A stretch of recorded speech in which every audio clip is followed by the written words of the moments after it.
AJ, Syracuse coming into tonight off a dominant win over Towson on Sunday. How do they keep that momentum going tonight?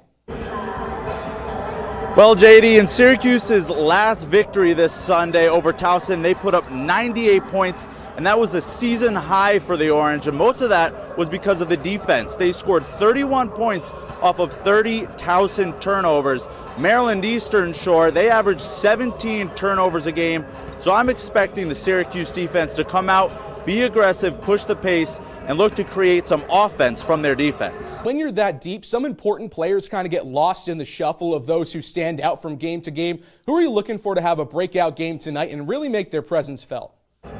JD, I'm going to go with the true freshman Emily Angsler. She started off the year very hot, had a double-double earlier this year, but in the past couple games she's been a little quiet. Last 3 games she's averaging just around 4 points per game. But I think tonight against Maryland Eastern Shore, she's got a 6'1" wiry frame. I think she's going to be able to come out here, push the pace, be aggressive, and get back to her scoring ways and have a big game tonight here for the Orange. And speaking of this game, be sure to follow along for live updates and post-game coverage at Armin John and at Citrus TV Sports on Twitter for updates throughout the game.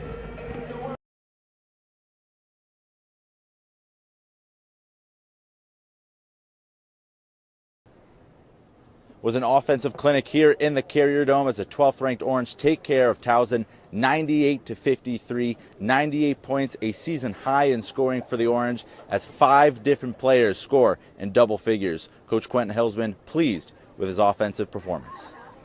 Syracuse knocked down a season-high 12 three-pointers en route to a 74-63 victory over Pittsburgh in the Carrier Dome. Syracuse now 4-1 in ACC play for the first time since 2014-2015. And after a monumental victory over #1 Duke down at Cameron Indoor Stadium earlier this week, Coach Jim Boeheim and company said there was no hangover effect on Saturday inside the Carrier Dome. For the second straight game, Syracuse is icy cold from beyond the arc as they drop their first home game of the season, 84-71 to the Miami Hurricanes. Syracuse 5 of 32 from beyond the arc. Head coach Quentin Hillsman took responsibility for Syracuse's poor shooting performance.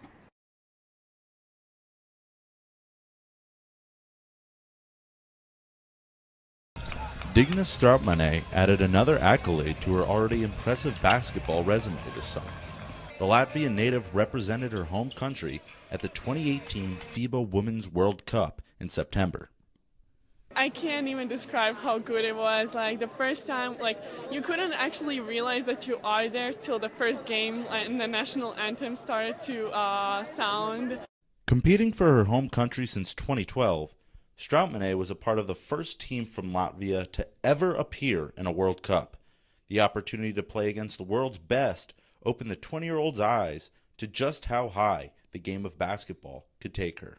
You rarely can see it in live that people just play so well and so confident about themselves. And I know I want to get there again. It's not it wasn't the place where I want to stop because we lost the games, but I know I want to get there and I want to show that our country can do big things too. Back in Central New York, SU head coach Quentin Hillsman expects big things from the 6'2 sophomore this season. I think the summer really helped her playing for her national team, playing at such a high level. I think that was big for us and for her.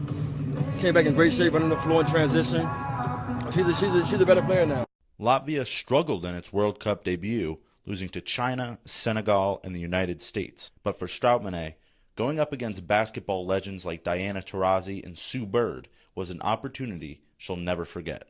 It was just going against the best, and some people are not going to have the chance to do it anymore because they're already older, so they will finish their careers, and so it was just maybe one time in a lifetime experience. Strautmane learned plenty of lessons while in Europe this summer, but camaraderie translates the most with the Orange back here in the States. I'm AJ Fabbri, Citrus TV.